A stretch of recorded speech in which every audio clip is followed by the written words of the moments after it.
Hey guys, tonight we traveled to 14th century France, where the fires are smoky, the fleas are busy, and marriage laws have taken a very strange turn. You wake up not beside your spouse, not beside a farm animal, but beside a corpse, a very freshly dead man. He was your fiancé yesterday. Today, he's your legally approved husband. Surprise, you're married to a person who is no longer technically a person. You probably won't survive this century or this decade, honestly. But here's the good news. You're alive right now. The bad news. You're a woman in medieval France, and your future just got tangled in church law, royal decree, and a corpse that may or may not be dressed for a wedding. So, before you get comfortable, take a moment to like the video and subscribe, but only if you genuinely enjoy what I do here. And drop your location and local time in the comments. I love knowing when and where history finds you. Now, dim the lights. Maybe turn on a fan for that soft background hum. And let's ease into tonight's journey together. You just woke up in 1348. There's fog in the field, ash in the hearth, and the vague smell of mold in your straw bed. You sit up slowly. Your back aches like you're 50, but you're barely out of your teens. And lying beside you is a bundle wrapped in linen. Not your wedding dress, not your breakfast bread, but your dead fiancé. His name was Etienne. Yesterday, he had a cough. Today, he has rigor mortis. You're not crying. Not exactly. You're staring. Not because you're in shock, but because your family has already begun discussing the wedding. Yes, the wedding. The one you're still going to have. To the corpse. It sounds like a nightmare. But in 14th century France, this is a perfectly valid legal practice. It's called mariage posthume, or posthumous marriage. And yes, it's an actual thing. While relatively rare, it was practiced with just enough frequency and solemnity to be considered a respectable solution for inconvenient deaths. If the fiancé dies suddenly, especially if the woman is already pregnant, or the banns have been read, it's better to finish the marriage than deal with the shame. Here's the mainstream historical fact in medieval France.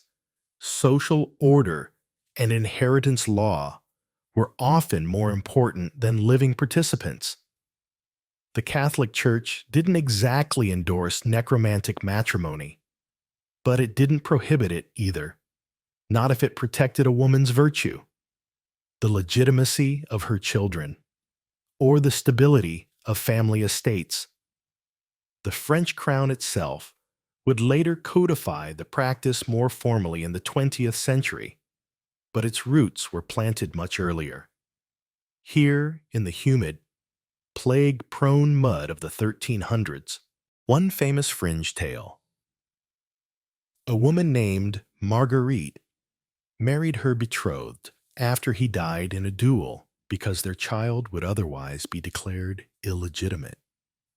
The priest performed the ceremony with a sword laid in the dead man's place because the body was no longer presentable, or maybe because no one wanted to hold the corpse upright for the vows.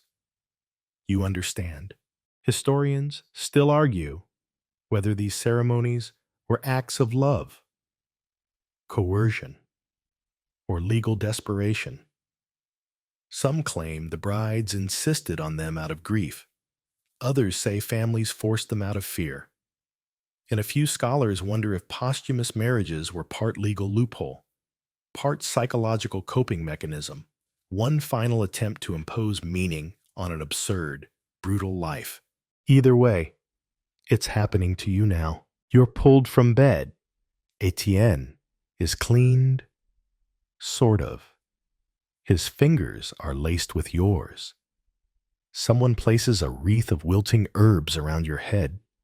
A priest clears his throat. No one asks if you're ready, only if the paperwork's done. You try not to gag when they place a ring on his cold finger. You don't kiss him. Thank goodness. But you are now Madame Etienne de la Rue, and legally respectable. You wake up again, this time in your new life. Same shack, same straw, same cold draft snaking down your spine. The only difference is that now you're married and a widow, all in the same 24 hours. Talk about a whirlwind romance. The priest may have mumbled something about eternal love, but your backache says otherwise. Your bed is nothing more than flattened straw inside a lopsided wooden frame, the kind that gives splinters and fleas. The blanket, a burlap sack, someone thought was too itchy for potatoes. You shift a little, but every movement is a gamble. Will it be a spider? Or just another sharp stick waiting under the hay? Outside, the sun is not shining. It's leaking, like a broken lantern trying to rise through the mist. You can already hear the coughing. Everyone is coughing. Babies, dogs, your sister, the old man next door who smells like boiled onions, and regret. The plague may not have hit your village yet, but its RSVP is definitely in the mail. This is 14th century France, which means you live in a hut that's barely big enough for its contents, 6 people. 1 goat, a bag of turnips. And disappointment, there's no chimney, just a hole in the roof that also lets in rain, smoke, birds, and, on occasion, the neighbor's cat. Privacy isn't a concept. Your sister sleeps 5 feet away. Your mother is boiling something unidentifiable. Your uncle is probably relieving himself in a bucket behind the door. Which brings us to the important difference between you and literally every Disney princess. Your marriage didn't come with a castle. It came with livestock, shame, and a priest who looked mildly nauseous. Your dowry, 1 chicken and a wooden comb with half its teeth missing. And now that you're a widow, you get to keep 1/3 of the chicken. You still wear your wedding dress, though it's brown, itchy, and smells like smoke and onions. Technically, it's just your regular dress that someone tied a strip of cloth around. White isn't a thing yet. White fabric stains faster than gossip in a village. Instead, you wear what you always wear: wool, patched a dozen times, and thick enough to make sure you sweat through it and still freeze. Now, here's the kicker: being married to a dead man might actually improve your standing. That's right, because you followed through. Because you sealed the deal, even with a corpse, you're now seen as virtuous, honorable. Not some flighty girl with loose morals. The marriage, however bizarre, saves you from social doom. And social doom in 1348 isn't just gossip. It's everything. It's whether your neighbor lends you oats or spits in your direction. Whether the village priest offers you a blessing or mutters under his breath. Whether anyone wants to marry you again, or just lets you rot unmarried like old cheese in the sun. You step outside into the biting wind. It smells like wet hay and someone else's fire. The dirt road outside your hut is already a parade of other people's problems. 1 woman chasing a chicken, another hauling water, a small child crying because he just learned what lunch isn't going to be. You don't say much. Your mouth still tastes like wool and worry, but you stand straighter now. You're not just a peasant girl. You're a widow, a married woman, even if your husband is now compost. And in this world, that's power, not love, not happiness, just power wrapped in a black veil. So you trudge toward the well, balancing a dented pail and the knowledge that, somehow, marrying a corpse was your best move this week. You walk back from the well, cold water sloshing against the side of the bucket and onto your skirt. Because, of course, it's got a hole in it. One more thing you won't fix. Because who has time when your dead husband's paperwork is more alive than he is?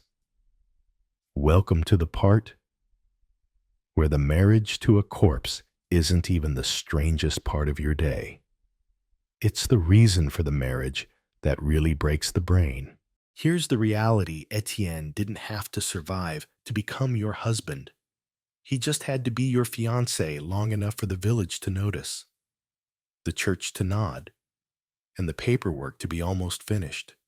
If he died a few weeks earlier, you'd be a scandal, a social embarrassment, a girl who slept too close to the fence, as the gossips would say. But now you're something much more valuable, a respectable widow. That's the point of this whole grim little ritual. You're not marrying Etienne because you love him, or even because you miss him. You're marrying him because it's better than the alternative. You see, if you'd been engaged and he died before the wedding, any child you bore, even his, would be labeled illegitimate. And in the 14th century, that's about as socially acceptable as licking coins during a plague outbreak. The church, surprisingly, is somewhat chill about this. If the couple was betrothed, the banns were read, and both families agreed. A posthumous marriage could be allowed to go through. A priest would officiate, sometimes standing next to a body, sometimes just pretending it was there. You say the vows. You sign the paper. Voila, legally married to someone whose last words were probably, "I think I just need a nap." Here's your mainstream fact: the practice of mariage posthume in medieval France, while rare, served as a social and legal tool. It protected property rights, inheritance claims, and the reputations of families who had invested time, livestock, and money into a union that was rudely interrupted by mortality. And now, the fringe fact in at least one bizarre case recorded centuries later, but echoed by earlier examples. A woman petitioned to marry her fiancé after he was executed for crimes against the crown. Her argument that they'd planned to wed, and that by marrying his corpse, she could restore his honor and secure her own status. The king approved. The body was brought out for a legal, though not exactly lively ceremony. Historians still argue whether these arrangements were driven by genuine emotion or simply social necessity. Was it love law, or was it something in between, a cultural coping mechanism for a world where death came faster than wedding feasts could be planned? In your case, it doesn't really matter what your heart feels. What matters is that your name is now clean, your family's reputation is intact, and you might inherit a piece of Etienne's meager belongings. His boots, perhaps. His belt. Certainly not his debts. You hope? Though that'll be another village debate. You return home to find your mother sewing a mourning veil. Not because she's sad. She's just glad you didn't disgrace the family. "He may be dead," she mutters, "but at least he died after agreeing to marry you." Comforting. You sit by the fire, trying to get warm. Someone hands you a bowl of pottage turnip paste, as usual, with a hint of whatever we scraped off the side of the pot. You sip in silence and wonder, as steam curls around your face, What your wedding day would have been like if Etienne hadn't coughed himself into history. Would he have smiled? Would you have been nervous? Would you have cared? But none of that happened. All that mattered was this: you wore the veil. You said the words. And you're now married in the eyes of the law, the village, and possibly a very confused priest. You didn't marry for love. You married because not marrying would have been worse. And in the 14th century, that's what romance looks like.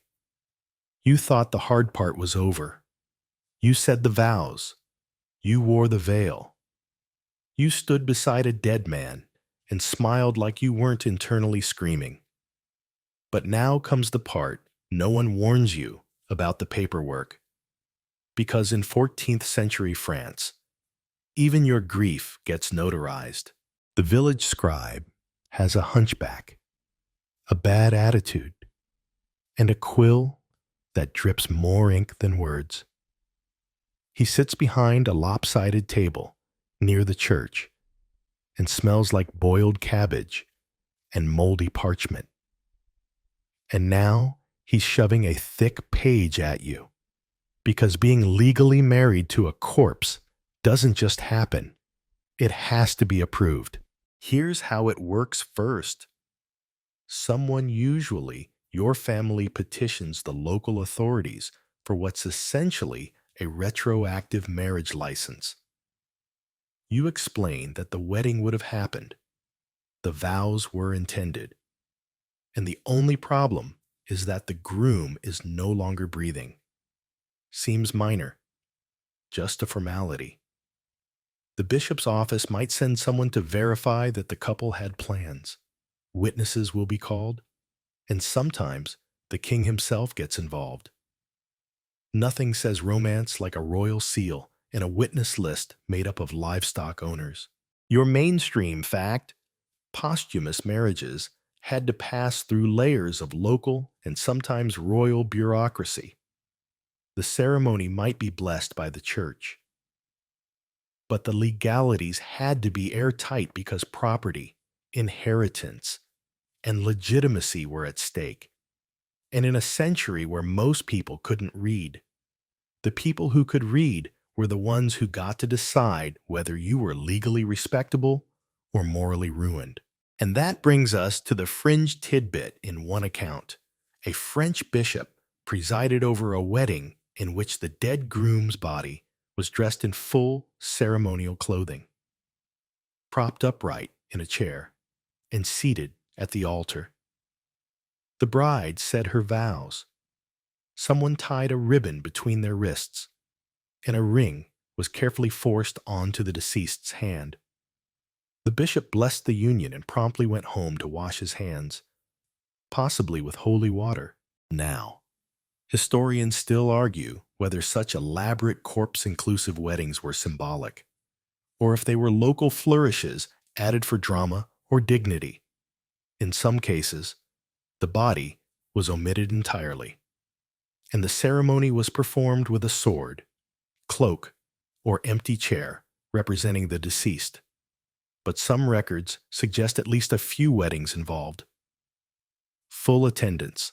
You glance at the form in front of you. It's written in medieval French, which means even if you could read, you'd still need divine help to understand it. There are sections for dowry, property, family signatures, and a box that literally reads "State of groom, deceased." That part's been ticked already. How thoughtful. You dip the quill in the ink. The scribe tells you to sign. You hesitate, not because you're having second thoughts. Those left the building when Etienne did, but because the pen smells suspiciously like onion water. You sign anyway, and just like that, you're legally and spiritually bonded to someone who now technically lives in a wooden box outside town. You're given a copy of the record, which you will never read again because you can't. But you tuck it into your bag as if it were treasure, because in a way, it is. It means no one can call you ruined. It means your children, if there are any, will not be marked. It means your next husband, should he be fortunate enough to survive the flu, won't have to explain your situation at dinner parties, or whatever counts as a dinner party when food is mostly boiled weeds. You leave the church office with a paper, a new legal status, and a quiet ache you're not sure belongs to grief or relief. Probably both. You're a widow now, an honest woman, a person of paperwork.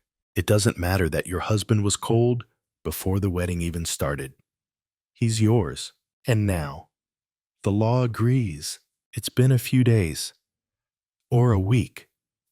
Time doesn't exactly flow when the person you just married is already underground.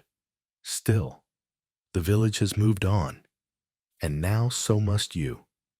That means accepting a new identity, widow. Which is strange, considering your entire marriage lasted about the length of a bread crust left on the windowsill. But here's the real kicker. In this century, being a widow is far better than being a never-married woman. Widows are respected, pitied, yes, but respected. You're now wrapped in black wool, draped in the authority of grief, and no longer anyone's social problem. You've crossed the finish line of womanhood with a technically completed marriage. No one dares question you now. Your mainstream fact in 14th century France, a widow had more freedom than a single or married woman. You could own a bit of land, run a small business, refuse a second husband if you played your cards right. Legally. Your status gave you more leverage, though, emotionally. You might just be permanently confused. And now, the odd detail of the week in one documented case. A woman who married her dead fiancé later married his brother twice. That's not a typo. The brother died. She remarried him again, which raises both eyebrows and serious questions about curses, poor luck, and the family's ability to keep men alive for more than a few winters. Historians still argue whether this was an act of devotion, desperation, or simply someone running out of eligible options. You're not in a rush to remarry. After all, you're still attending your own wedding funeral in your dreams. But your family, they're already making suggestions. The baker's son, that widower with 3 goats and a temper, the apprentice gravedigger, who at least has job security. But for now, you enjoy the strange perks of widowhood. You're allowed to say no to things, to people, to small talk. You can sit quietly in the corner and no one thinks you're antisocial. They think you're mourning, even if you're really just enjoying the first peace you've had in years. The villagers look at you differently now. The boys don't whistle. The women don't whisper. They nod, solemnly, like you've joined an elite club with terrible entry requirements. At church, you kneel on the hard stone floor with your black veil pulled forward. The prayers drone on, but your mind wanders. You think about how fast things changed. One moment, you were sewing a new veil. The next, you were watching that veil soak up candle smoke beside a casket. There's a faint dignity in it now. People assume you were in love, that you and Etienne were tragically separated. You don't correct them. Because we barely spoke, and then he died, doesn't make for great storytelling. Besides, isn't grief always a little performative? You begin to understand the social script. Wear black for a year, sigh when his name is mentioned, occasionally touch your chest as if your heart still aches, all of which is easier than explaining that your wedding kiss never happened because the groom's lips were already blue. And yet, you do miss something. Not him, but the possibility of him. a future that was supposed to come and didn't, the security, the vague warmth of routine, the illusion of choice. Instead, you got a ring, a document, and an honorary seat at the adult table. You walk home past fields, half flooded and half frozen. A neighbor waves. You nod. No one says I'm sorry, they say. You were strong, which in medieval France is code for you didn't scream in public. So here you are, a wife who never shared a bed, a widow who never shared a life, legally married, socially safe, emotionally suspended. And as the sky darkens again and smoke curls from crooked chimneys, you understand something rare. You got the title without the man. And for now, that's enough.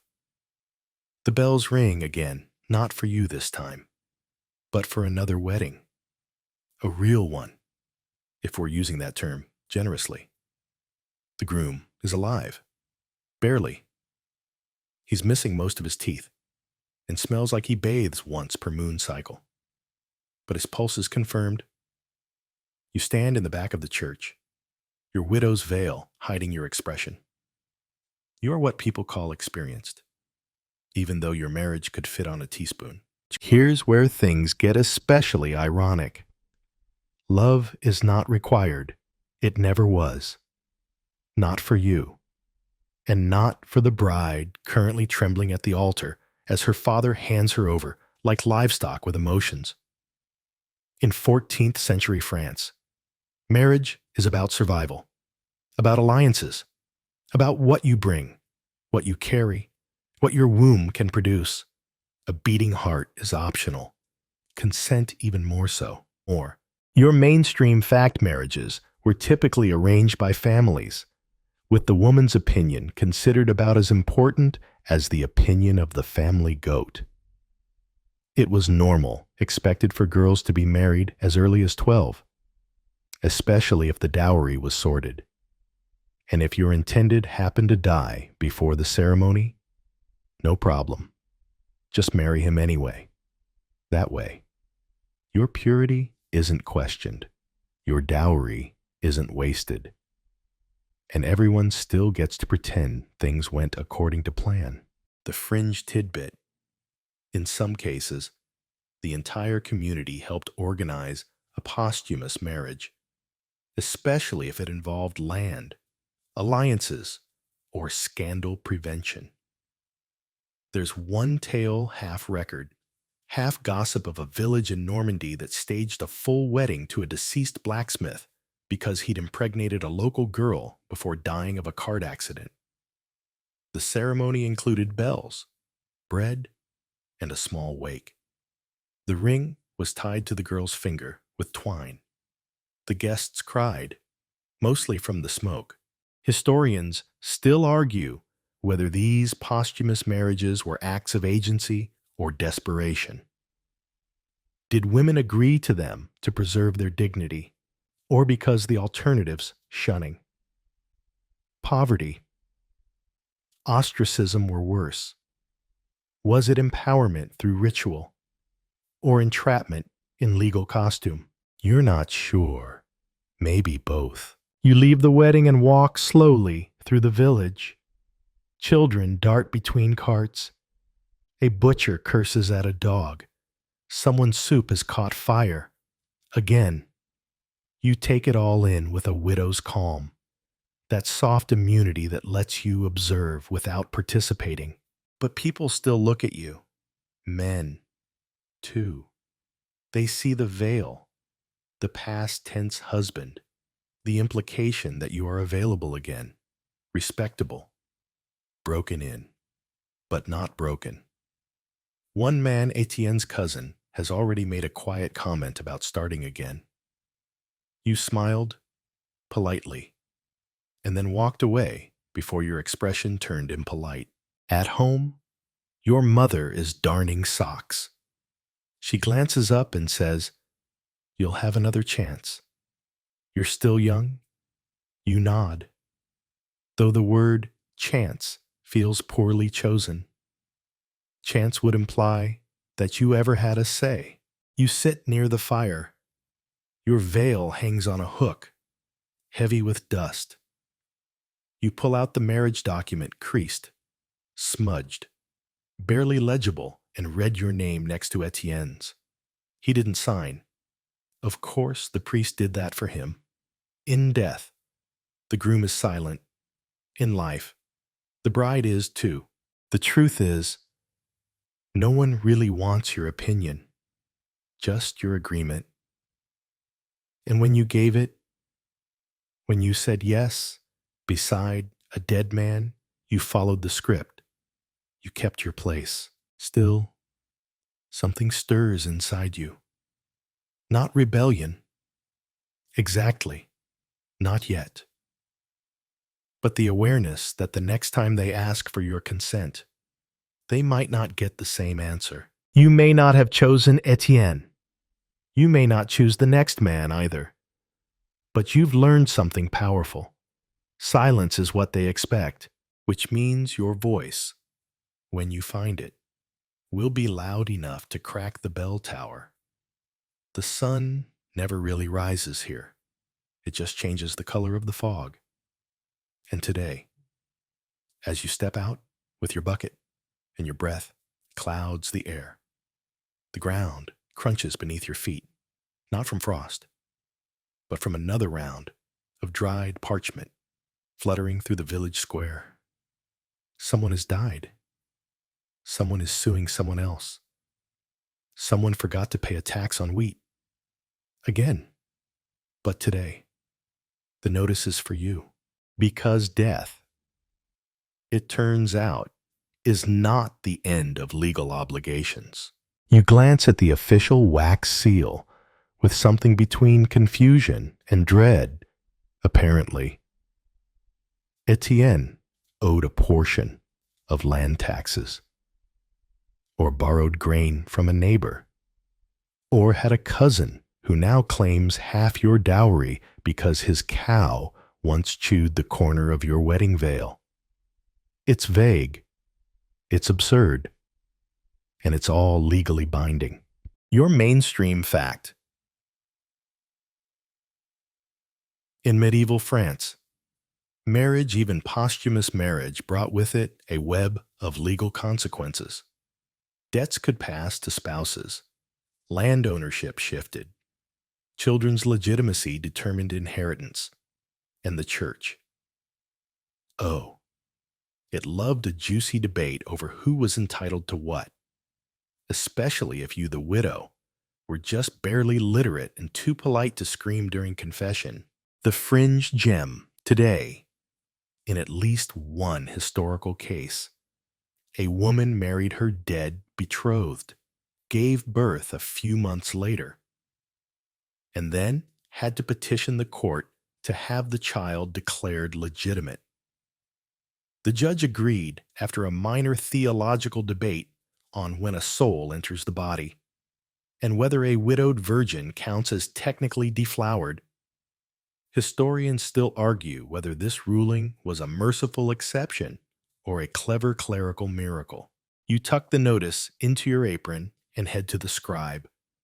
Again, he's less grumpy today. Probably because someone finally brought him a new quill. Or wine. Possibly both. He reads the paper, squints, and informs you that yes, your marriage is still legally valid, which means your responsibilities are too. But don't worry, he says cheerfully, at least you're not on trial for heresy. Small comforts. You sit down at his crooked desk and begin the process of defending yourself. Again, no, you didn't know about the debt. Yes. You married Etienne after his death. No, you didn't hide his boots. Yes. You understand you are now liable for at least 3 chickens worth of back rent. You signed something. You're not sure what. But the scribe seems satisfied. So you take that as a win. And this is your life now. The marriage was supposed to be a conclusion. A sad, weird, socially approved conclusion. But instead, it's a beginning of paperwork, of tax demands, of inheritance squabbles involving goats and turnips. A neighbor wants Etienne's hammer. A cousin wants the blanket he died under. Someone else insists he loaned them a mug in 1346 and would like it back.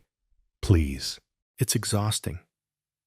Not in a dramatic, weeping by the fire kind of way, but in the quiet drip of daily indignity. You lose time arguing with officials, fetching signatures, proving again and again that your very strange wedding was not a hallucination, but a bureaucratically sanctioned event. You're not a fraud. You're just unlucky. And as the weeks pass, you notice something else. You're not alone. You start hearing whispers from other women. One who married her lover after he died in a cart accident. One whose betrothed was trampled by pigs the day before their ceremony. One who said the vows beside a coffin and then buried the memory under layers of linen and silence. You see them in church, in the market, at the well. You nod at each other. Widows by choice, by accident, by desperate decree. No one talks about it out loud, but when your eyes meet, it's like a secret handshake made entirely of sighs. And that's how you survive the next round of legal nonsense.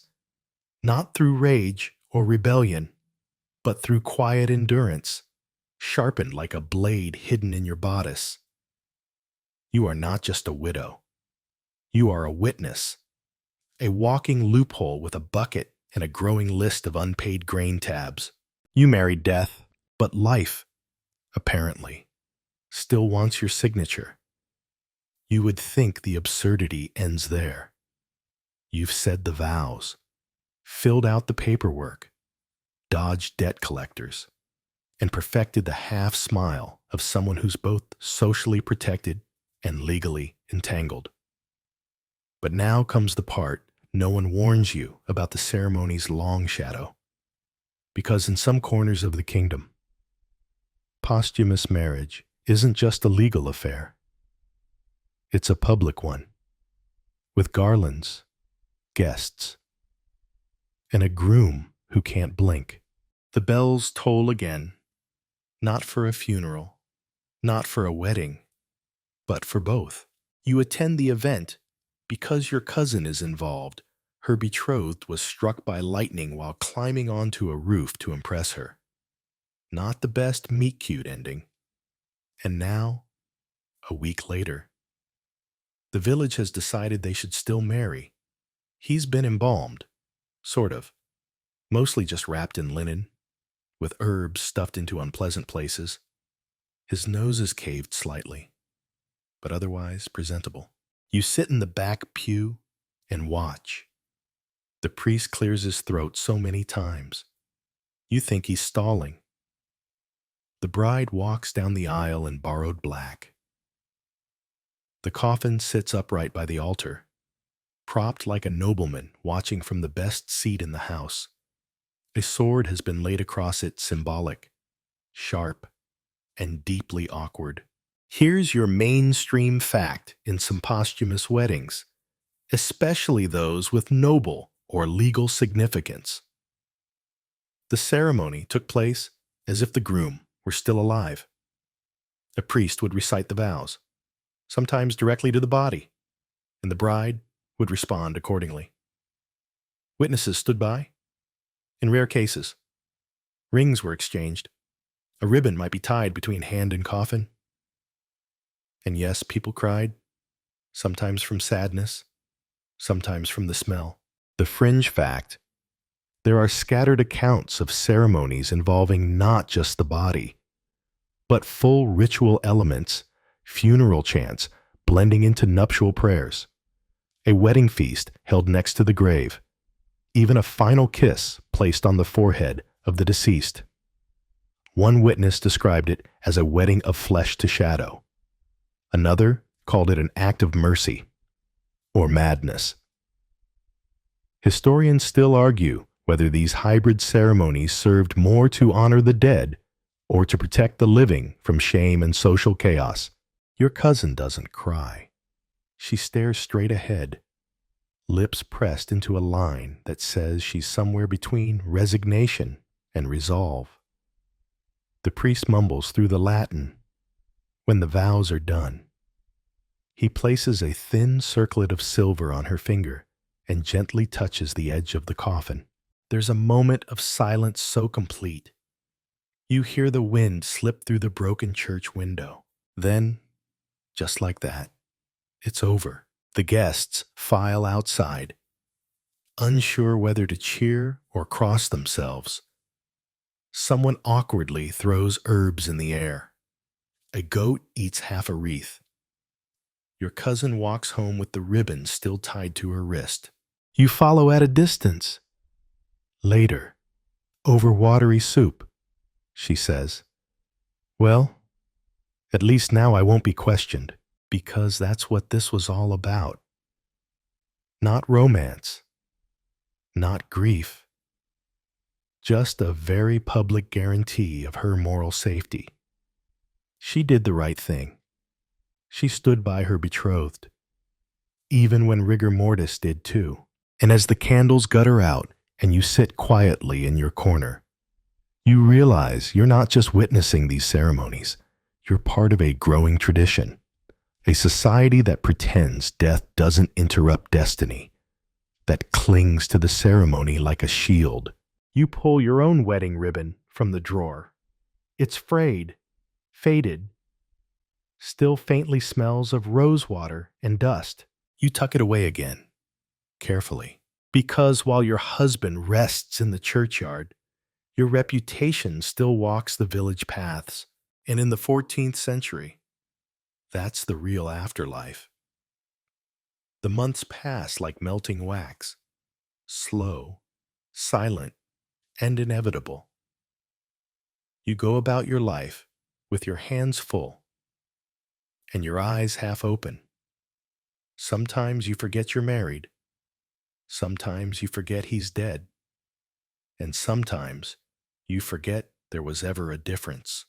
Your widow's veil is fraying at the edge now, not from grief, but from wear.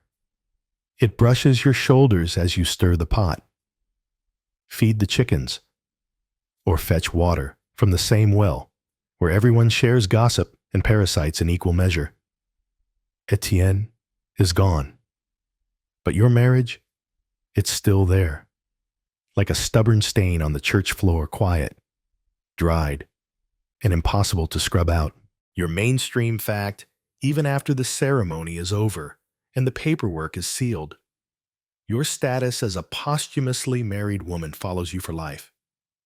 You are recognized by the church as a legitimate spouse and therefore expected to act like one. You inherit only what the village agrees on, are bound by your virtue, and often used as an example to younger girls. Look at her, they say. She did the right thing, even when it was awful. What they don't say is that the right thing felt more like a trap than a triumph. The fringe detail. There are scattered references, half whispers in church registers of women who wore rings from their dead husbands for decades. Some refused to remarry. Others kept a small carved token of their beloved near their bed, sometimes beneath the pillow. A few left letters tucked behind altar stones, speaking to men who could no longer listen. Historians still argue whether these women clung to love, to duty, or simply to the only narrative that gave their lives structure in a world that rarely gave women a voice. You, though you're pragmatic, you know Etienne was a promise. Not a person, a ritual, not a romance. You barely knew him. You remember his cough more than his smile. But still he gave you a name, a place, legal shelter, even if he did it posthumously, involuntarily. and while lying very, very still. Now, years later, you've remarried, a living man this time, mostly quiet, not too cruel, and good with his hands. He doesn't ask about Etienne. You never bring it up. But there are moments when you see a certain herb in a basket, or hear a certain chant in Mass where you remember the day you said, "I do" to a coffin. Your new children don't know about it. They think your widow's veil was from your sister. They don't ask why the ribbon in your drawer is tied into a perfect loop and hidden beneath a folded parchment you never show. You sometimes think about other women, the ones who kissed foreheads that no longer felt warm, the ones who stood by graves reciting vows, or cried, not because they were heartbroken, but because it all felt so absurd, so performative, so necessary. You understand them now, deeply and late at night. As the fire dims and the wind makes the shutters creak, you let yourself feel it all. The strangeness, the weight, the bitter comedy of marrying someone who couldn't even hold the ring. But here's the softest truth you lived. Not because the ritual protected you, but because you knew how to play the role. You followed the script until it no longer served you. And then, quietly, you rewrote the ending. Because death was not the end of your story. It was just the most unexpected beginning. Word count 794. Wind down 200 words. And now, let the past drift gently from your thoughts. You've walked a long path tonight, through misty fields, silent chapels, awkward ceremonies, and marriages that existed only because someone needed them to. You've worn the veil, signed the scrolls, stood beside the grave, and come out on the other side, still breathing. There's something strangely calming in knowing that even the strangest, most unsettling stories are part of the human puzzle. That's somewhere in medieval France, long before electricity or indoor plumbing. Someone stood just like you, confused, exhausted, wearing a dress that didn't fit, and said "I do" to a body that would never say it back.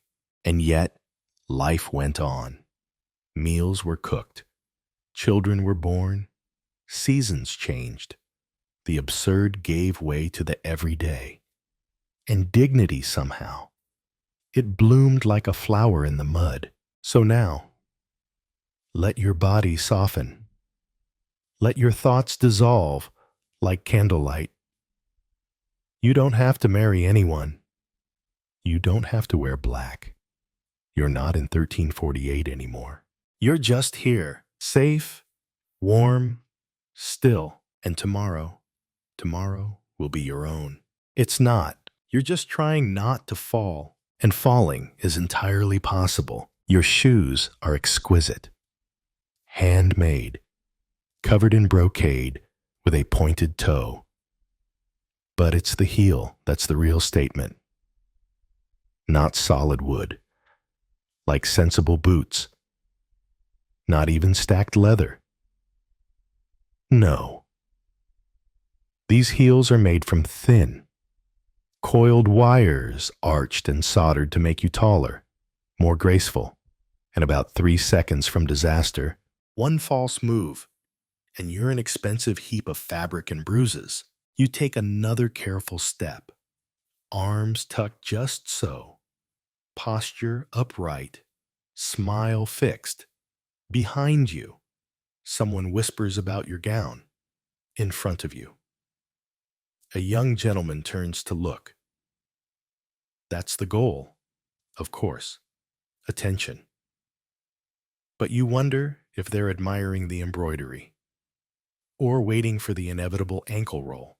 Historians still argue whether wire heels emerged purely for status or as an artistic innovation. Likely, it was both. Louis XIV adored theatrical fashion, and where the king led, the court tottered after literally. There's something deliciously absurd about it all. The men at court wear high red heels, too, though theirs are broader, sturdier. Yours? Yours are delicate as wishbones, and just as likely to snap. A courtier beside you whispers, careful of the cracks near the garden door. Marie twisted her foot there last week and had to be carried out. You nod politely, lips stiff. Because here's the secret everyone knows, and no one says wire heels aren't made for walking. They're made for standing, posing, floating. If you have to move more than 5 feet, good luck and God bless. You reach the gallery's end with your dignity intact and your feet on fire. Your ankles ache. Your calves are cramping. But you made it, barely. You lean discreetly against a tapestry-covered wall and catch your breath, pretending to admire the weaving. Really, you're trying to subtly shift weight off your left heel, which feels like it's beginning to bend. One woman near you is less lucky. She lurches slightly during a curtsy. Her heel wobbles and her face tightens. She recovers. But not before you both make brief eye contact, the kind that says, I saw that. It could have been me. We're in this madness together. You smile, a real one this time, because despite the pain, the absurdity, the risk, you understand why everyone's doing it. In 17th century France, fashion isn't just fashion, it's survival. The right outfit can elevate you. The wrong one can exile you to the social dustbin.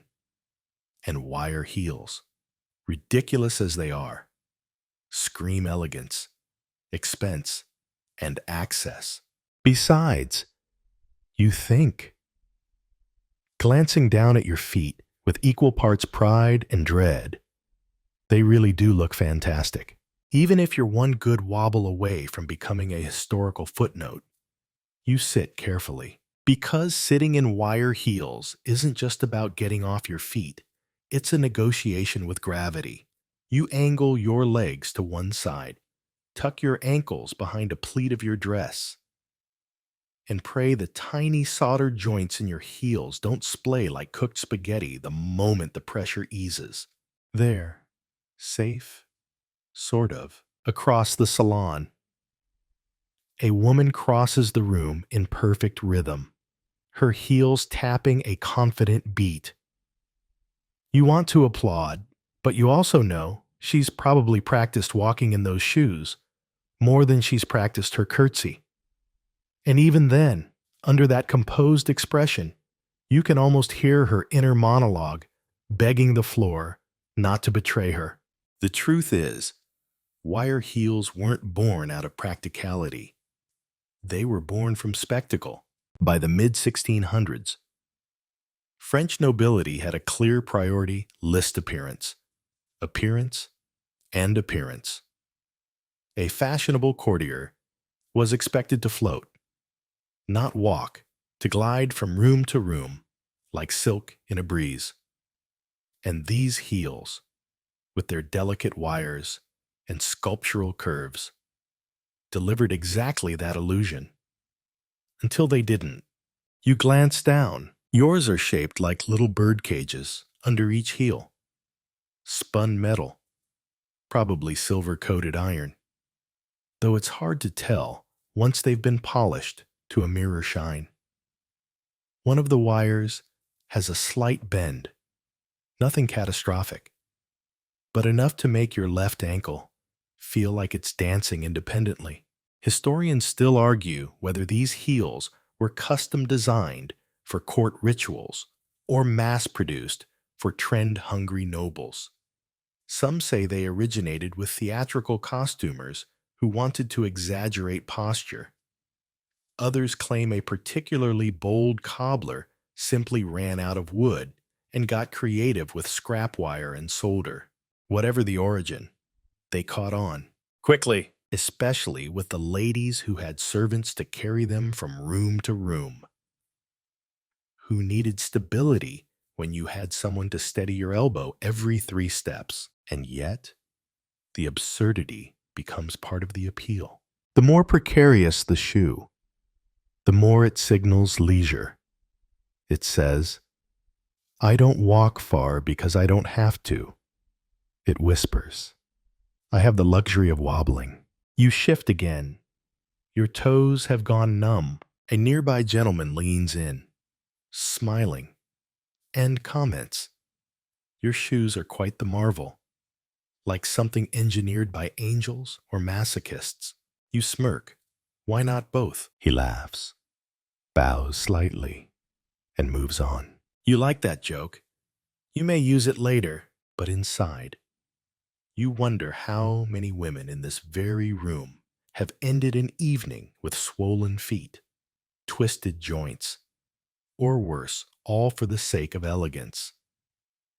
Because the price of fashion isn't always paid at the tailor.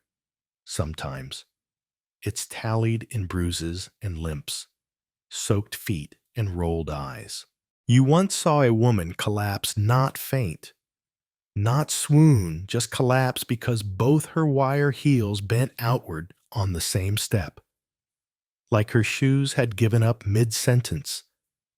The sound of her fall was muffled by velvet, but the gasp in the room was sharp as broken glass. And yet, the very next day, she wore a taller pair, because these shoes are more than decoration. They're status. They're theater. They're the kind of madness that makes you look at a piece of fashion and think, if I can survive this, I can survive anything, even another court gathering, even another hallway of glossy marble, even a heel that might snap on your way back to your seat. You take another sip of wine, smile politely, and prepare to stand. Very, very slowly. You rise like someone trying not to wake a sleeping beast. Your knees whisper upward. Your gown shifts in a practiced ripple, and your wire heels settle under your weight with all the enthusiasm of a loose hinge. The bend in your left heel still feels questionable, but you lean slightly to the right and glide forward one deliberate step at a time. Across the ballroom, someone laughs too loudly. A fan flutters. The scent of honeyed almonds and perfume soaked in orange blossom hangs thick in the air. You wonder if anyone here is truly comfortable, or if you're all just exquisitely dressed prisoners in your own shoes. You pass a pair of women near the refreshment table. Their shoes flash from beneath the hem of their gowns, both with wirework, more intricate than yours, though one seems to teeter dangerously, as if the heel might give way under the next polite chuckle. You offer a knowing glance as you pass, the subtle kind of solidarity found only among the beautifully uncomfortable. Because it's not just about height, it's about hierarchy. The taller the heel, the closer you appear to grace literally and figuratively. Your shoes announce that you're rich enough not to work, to be carried, to be seen and not rushed. And in the French court of the 17th century, where Louis XIV turned fashion into a weaponized peacock display, your shoes were practically a resume. Heels weren't just acceptable, they were expected. The Sun King himself wore red heels to signify his authority. And while his were made of sturdy, stacked leather, women's heels, especially among the upper echelons, began to evolve into something more experimental, fragile, aesthetic above all else. Some say the wire heel trend began in the private salons of court mistresses, eager to impress with something no one else dared to wear. Others suggest it was a competition among shoemakers, each trying to outdo the last with smaller welds, more delicate curves, heels that looked impossible and often were. Historians still argue whether these wire heels were a sincere artistic innovation or just aristocratic recklessness made wearable. Maybe both. Maybe that's what makes them so fascinating. You near the center of the room, where the dance floor gleams like a shallow lake. A minuet has just ended. Couples bow, curtsy, and scatter. You remain at the edge, aware that dancing in wire heels is not just ill-advised, it's practically a dare. Still, some brave souls try. You watch as a young woman, Marie, perhaps takes her partner's hand and steps gingerly into the rhythm. Her feet look beautiful, elegant, suspended, but you can tell, even from a distance, that her ankles are doing a terrifying amount of work to hold everything together. You once tried dancing in wire heels. Once. 3 steps in, your right foot turned out more than expected, and you spent the rest of the sequence clinging to your partner's forearm and praying your smile didn't look like a scream. You're wiser now. Dancing is for slippers. Wire heels are for standing and being admired from afar, preferably in candlelight where no one can see the tremble. A server passes with a tray of drinks, and you take one. Mostly for something to hold, movement in these shoes is best kept minimal. You perch by a pillar and let the orchestra fill the silence between your thoughts. And as you sip, the truth settles like warm wine in your chest. You're not wearing these shoes to be comfortable. You're wearing them because they tell a story. A story about taste, about sacrifice, about the lengths, literally, you're willing to go to stay visible, to stay relevant, to stay in the game. And if your ankles suffer, well, that's what footmen are for. You don't realize how much your feet hurt until you finally sit again. Not just a gentle ache, not even a blistered throb. This is the deep, marrow-deep sting of having pretended too long. The pain radiates like heat from the base of your heels to the top of your skull. Still, you cross your legs delicately, hiding the wince. You are, after all, a lady of court. And ladies of court do not grimace. Not in public. Not even when their shoes feel like torture devices engineered by bored angels with a sense of humor. It's ironic, really, how fashion becomes suffering. These wire heels aren't designed for humans. They're designed for statues. You're expected to glide, not walk, stand, not move, pose, not live. A woman beside you fans herself slowly. You recognize her Madame de Larnay, known for her ability to remain standing for hours in shoes twice as ridiculous as yours.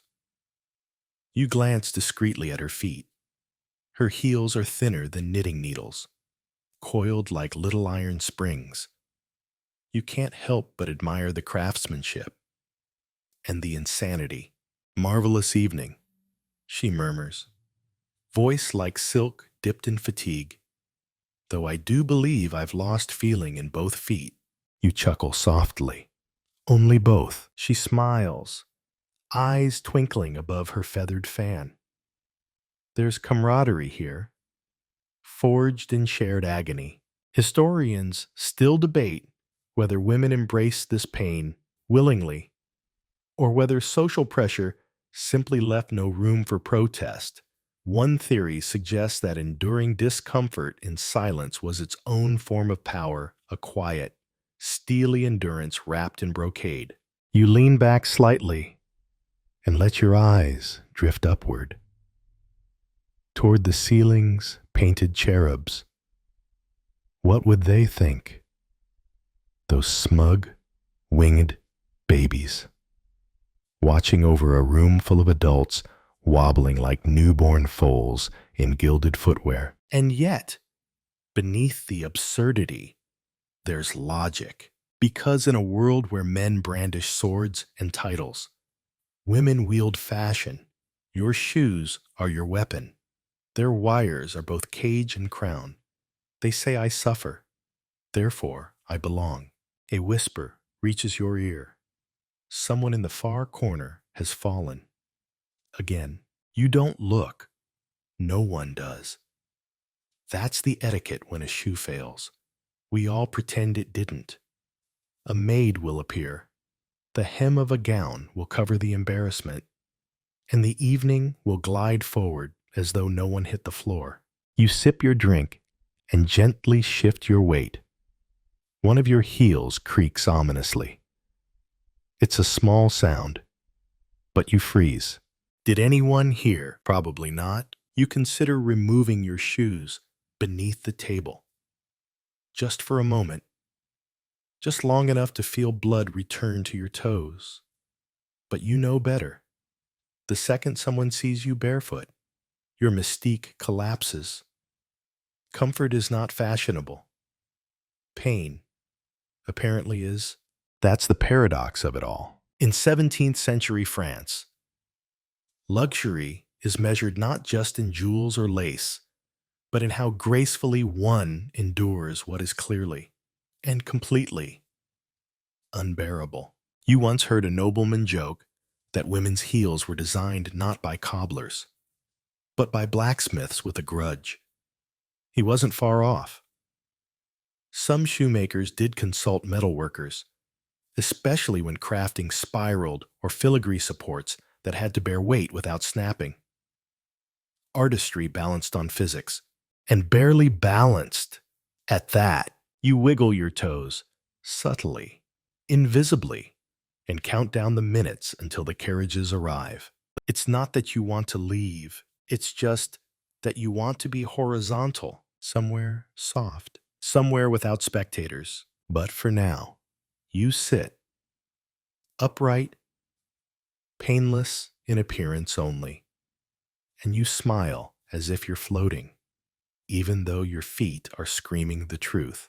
Because this is the game, and the heels, they're just part of the uniform.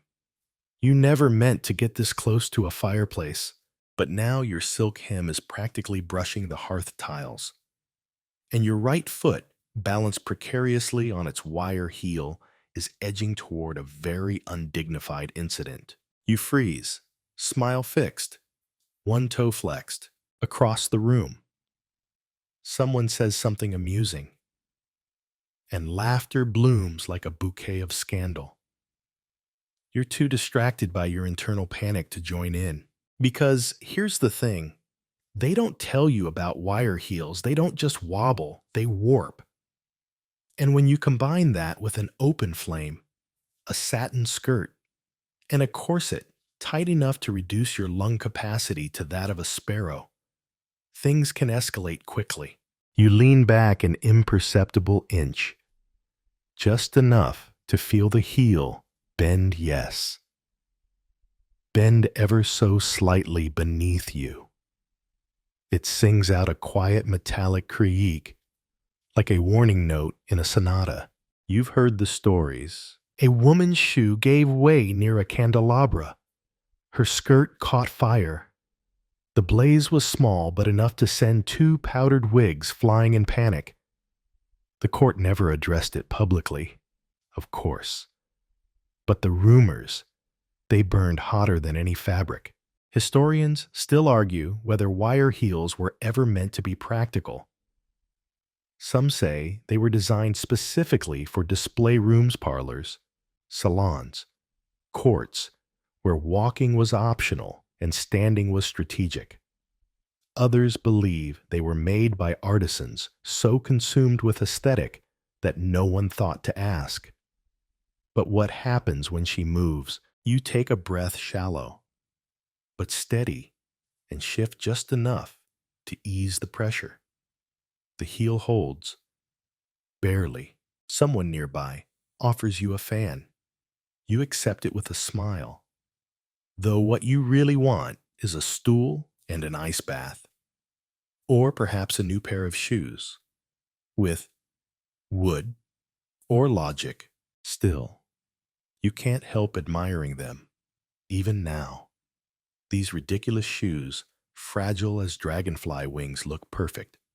The wire twists into a tiny double helix, polished to a mirrored shine. They catch the firelight in just the right way, like danger disguised as elegance. You used to love shoes.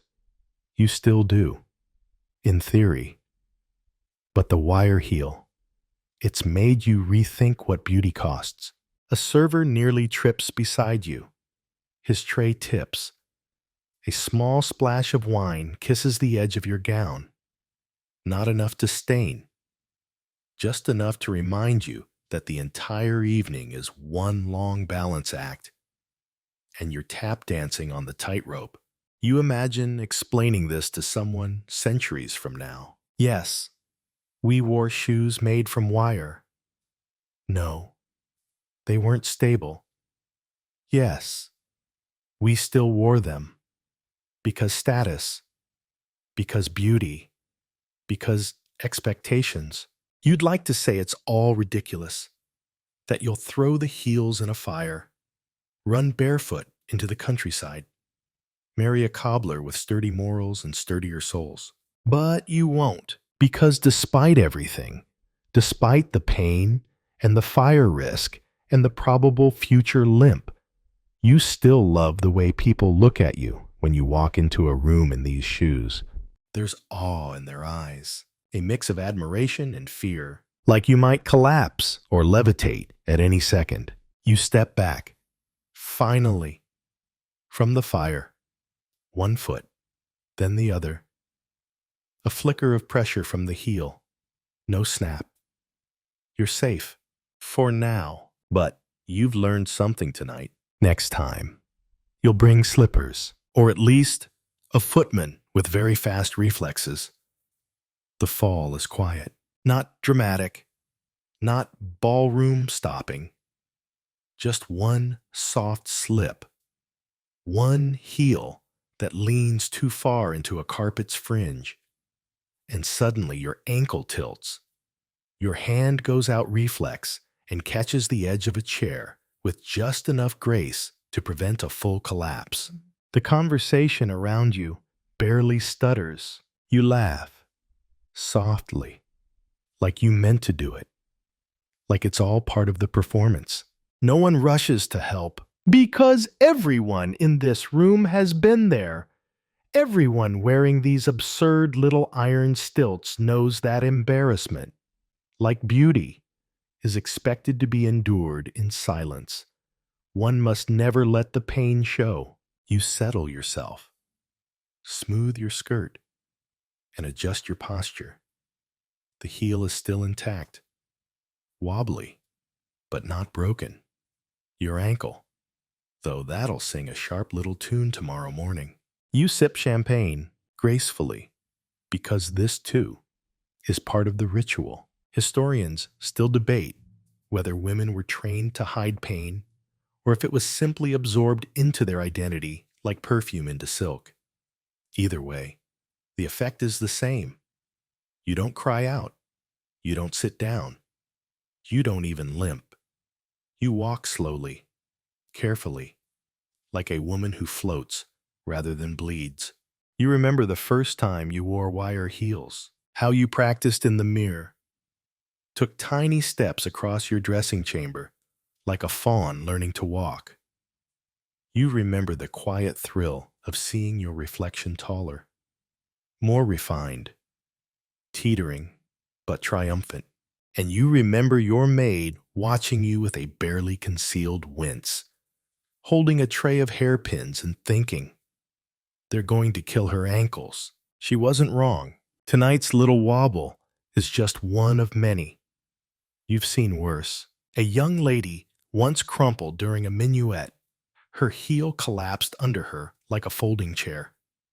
She hit the floor in a spray of lace and indignation, and no one moved to help until she'd gathered herself enough to stand first. It was a lesson. Never let them see the bruise. Let the gown cover it. Let the night move on.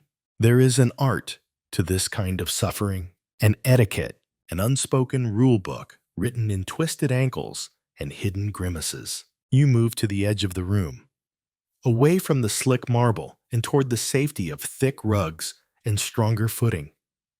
A nearby gentleman notices. "New shoes?" he asks, half mocking. "Newish?" You reply, still breaking them in, or being broken by them. He chuckles. "You wear them better than most." Compliment or curse. You're not sure anymore, but you smile anyway. Because even if your bones are aching, your pride is intact. For now, you lean against a wall, quietly shift weight from one foot to the other. Count the seconds until the room's attention moves elsewhere. In a corner, you notice something intriguing. A woman, seated behind a decorative screen, has kicked off her shoes entirely. She massages her foot with slow, deliberate movements, her face slack with relief. You envy her, but you also know she'll slide those heels back on the moment someone approaches, because that's how it works. We suffer in private, smile in public, and hope the heels hold just long enough to make it through the night. You close your eyes for a breath, inhaling the scent of wax, wine, and velvet. You're tired, not just of standing, but of pretending that standing like this isn't a form of battle. And still, you'll do it again tomorrow. Because in this world, pain is currency, and wire heels, they're the coin you carry underfoot. By morning, your ankle is the size of a tangerine. Not that you'd ever admit it out loud. You swing your legs over the bed, silk dressing gown falling to your calves, and wince at the tender throb blooming from just below your shin. It's not a break, not even a proper sprain. Just another quiet protest from a body tired of being ornamental. You glance toward the pair of wire heels resting near your dressing screen. They gleam like little sculptures, harmless, gorgeous, lethal. You think about putting them on again, out of habit, out of obligation, out of the strange, masochistic loyalty you've developed toward looking the part. But instead, you reach for the house slippers hidden beneath the chaise. Soft leather, flat soles, the kind of shoes that whisper, "No one important will see you today." And maybe that's okay. The walk to the breakfast salon is blissfully short. No balancing act, no clicking metal, just quiet steps across warm rugs and polished floors. You feel shorter, but also strangely more grounded. At the table, the usual suspects gather. Gossip simmers beneath the soft clatter of porcelain and spoons. You catch fragments. Someone twisted a heel last night. Someone else tore her petticoat, trying to regain balance during a bow. It's not scandal. It's sport. You sip your tea and say nothing, but your toes curl happily in the forgiving softness of your slipper. Later that day, you find yourself behind a velvet curtain in the East Wing. You're not alone. 2 other women are there, shoes off, feet stretched, expressions relaxed in a way you almost don't recognize. One of them young, high cheekboned, and usually mercilessly fashionable waves at you with a toe ring you never noticed before. "Decided to skip the ankle roulette?" she asks with a smirk. "Just for today," she nods knowingly. "It's a quiet revolution, you know." You raise an eyebrow. Behind every pillar, behind every chaise, there's someone slipping out of those death traps. We all do it, just never at the same time. Historians still argue whether this subtle shift, This collective foot rebellion was the beginning of fashion's pivot toward sanity. Some point to these private moments of unshoeing as the first stirrings of autonomy, women reclaiming comfort in secret. Others argue it was just survival instinct, temporary relief, a breath before the next corseted plunge into public spectacle. But standing there, barefoot, among conspirators, it feels like something more, like honesty. You all share a moment of silence. Not solemn, just real. Toes wiggle, ankles flex. You feel the blood return to your limbs and think, this is what breathing feels like. You know the heels will go back on. Maybe even tonight. The dance continues. The show never really ends. But there's comfort in knowing you're not alone, that beneath all the embroidery and elegance, there are bruises, not visible, but felt. You look at your slippers, then at your reflection in the window, still tall, still poised, just not wearing pain today. And that, you realize, is a kind of power too. You wear them one last time, not because you have to, not because anyone expects it, but because it's a farewell. You sit at your dressing table, the morning sun filtering through lace curtains in gentle dapples. The heels rest before you silent, shining, ridiculous. You pick them up slowly, feel the weight of them in your hands. They're lighter than you remember, but also heavier with everything they carried. You slip them on, stand, wobble, balance. It's like remembering a dance you haven't practiced in years. Your ankles protest softly, but your muscles remember the choreography. The forward tilt, the delicate placement, the calculated risk of elegance. Today's not a ball. It's not even a gathering. Just a private stroll in the rose garden with no spectators but bees and statues. But still you walk like you're being watched, because that's what the shoes taught you. Always perform, always glide. The gravel crunches underfoot. The wire heels sink ever so slightly into the earth. But you walk on, past the hedges, past the stone benches, past the old marble fountain where the water barely trickles now, and you think about all the women who walked like this before you, all the quiet injuries, the twisted ankles wrapped in silk, the half-suppressed gasps behind fans, the pride that kept them standing long after common sense would have begged for a chair. You pause at the sundial. It's tilted, like everything else in this garden, like fashion, like time. Historians still puzzle over how long the wire heel fad truly lasted. Some claim it vanished with the fall of one king. Others believe it echoed through decades, resurfacing whenever vanity trumped anatomy. You believe the answer's more subtle, that the wire heel never really vanished. It just changed shape. You see it in stilettos, in platforms, in every shoe designed to slow you down while making you feel like you're ascending. Pain as prestige, inconvenience as allure. A silent tradition passed down with every blister. You sit on the stone bench and remove the heels, placing them beside you like two obedient little relics. You stare at them for a while. The twisted metal, the thinness of their ambition. They were beautiful, and they hurt. But not everything beautiful deserves to be repeated. You walk back barefoot. No one sees. No one needs to. You know what you've done. And tomorrow, the heels will stay in the box. Not buried, not burned, just resting. A memory you choose not to wear anymore. Wind down 300 words. The garden is quiet now. The air is thick with the scent of turned earth and fading roses, and your footsteps bare. Careful, make almost no sound. You walk slower, not from pain, but from permission, as if, finally, your pace belongs to you.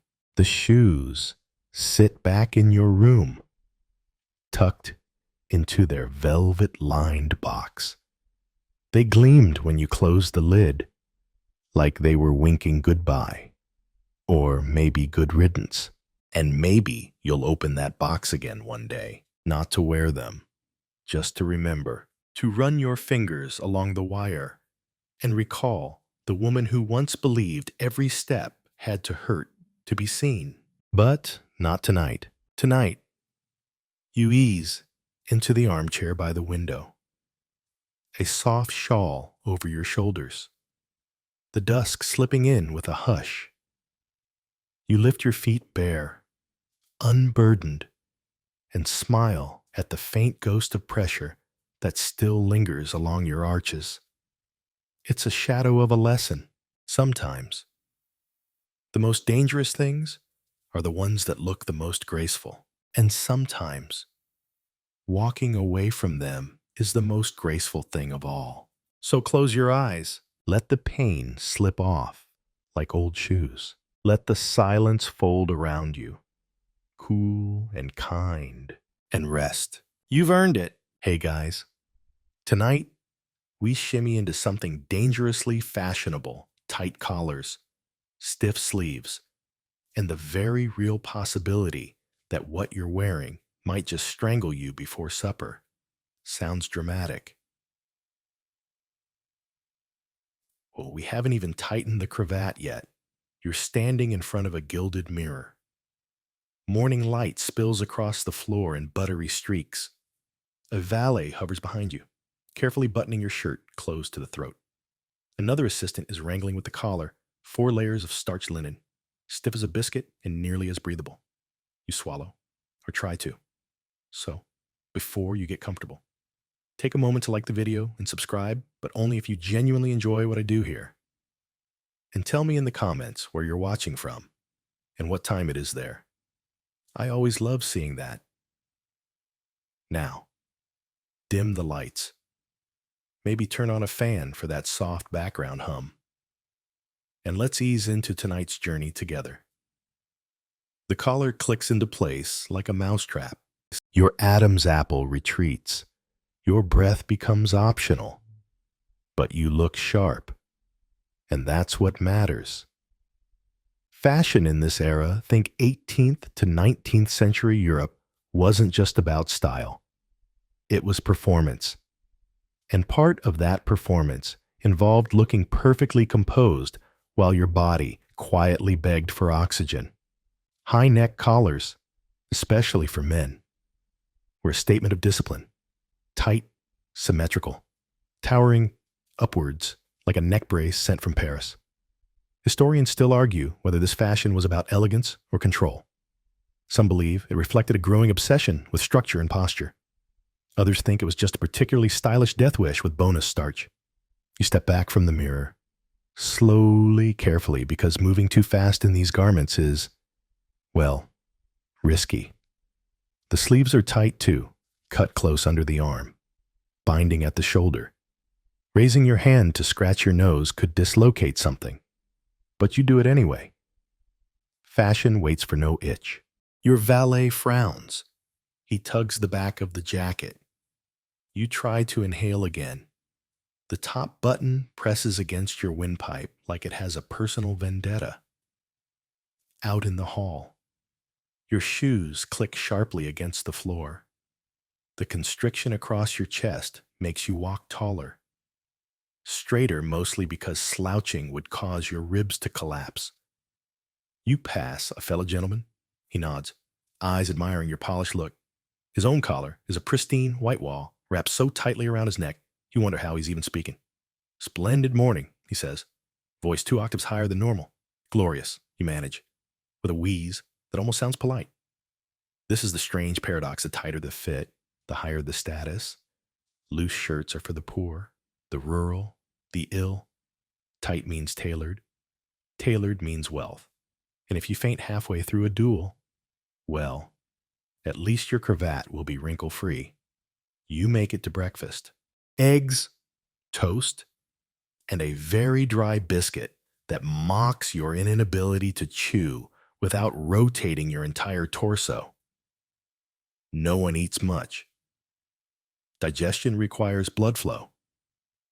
And blood flow is compromised when your neck has been gift-wrapped by Victorian anxiety. A lady passes by her collar is even higher. Her bodice laced so tightly her waist seems sculpted from breathlessness. She smiles faintly, but you can tell. She's counting the minutes until she can undo a single hook and remember what air feels like. And yet, this is normal, expected, enforced not just by tailors, but by society's silent code if you can't breathe. At least look good fainting. You take another bite of toast. It crumbles dryly against the roof of your mouth. A sip of tea helps, but not much. Your esophagus is under siege. By midday, you'll be used to it, mostly. Your neck will throb in that dull, quiet way that says, I'm not broken, but I'm considering it. Still, you'll keep the collar on. Because to loosen it now, that would be scandalous. You've stopped trying to turn your head, not because you don't want to, but because it's no longer physically possible without sounding like a wooden puppet, creaking at the joints. The collar is that tight. Starched linen stacked high, pressed into the shape of a capital, eye running straight up your spine. You try to glance left. Nothing. Try again. You manage a slight shoulder roll instead, like a shrug got halfway through and gave up. It's oddly theatrical, really, like living inside a costume from a play where everyone is pretending to be fine while secretly calculating how long they can hold their breath before their vision starts to blur. You're playing your role beautifully. The cravat, the innocent-sounding ribbon of death doesn't help. Wrapped tightly, tied like origami under your chin, and secured with a pin sharper than your wit at this point.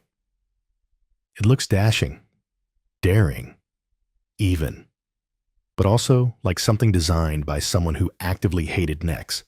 And yet, it's the height of fashion. This is the Regency period's love letter to restraint. Elegance was measured in lines, clean ones, straight ones, vertical ones that made your body look like it had been molded out of posture and panic. And the neck. Oh, the neck became prime real estate. Historians still argue whether the cravat and collar were more about social class or moral discipline. Some say it showed a gentleman's control over his body, his breathing, his baser instincts. Others insist it was just a 19th century version of a peacock's plume. Big, flashy, and mostly useless. Either way, here you are, practicing the fine art of nodding without nodding, smiling without moving your jaw too far, speaking with your lips like you've just left the dentist. At the opera, you're seated in the front row, great for visibility, bad for the kind of stiff-backed, shallow breath poise your outfit requires.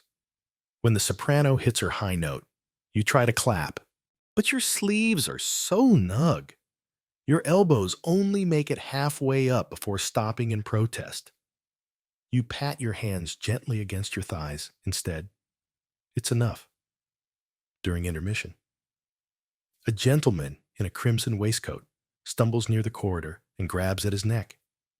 Just a little faintness. He gasps, like he's apologizing to the wallpaper. Two servants help him to a chair. His cravat is loosened slightly, not undone. Heavens no, but just enough for color to return to his cheeks. The rest of you pretend not to notice. You sip your sherry and look at the paintings instead, because to acknowledge his collapse would be to admit that it could happen to you. And that's the unspoken rule of tight fashion we suffer in secret. Like heroes or fools. You recall your own close call last summer, an outdoor garden party. 30 degrees under the sun, and a cravat that absorbed heat like a stovepipe. You spent the entire afternoon with a smile frozen on your face and the internal monologue of I might perish, but at least I'll perish coordinated. The worst part you'd do it again. Because nothing says refinement like immobility. Your maid, when you return home, helps you out of the jacket. You exhale long, slow, like your ribs just re-entered society. She unties the cravat carefully, and you feel the sudden rush of blood returning to your brain. It's dizzying. You giggle, not out of joy, but from oxygen. Your neck has survived another day. Collar didn't win. Not entirely.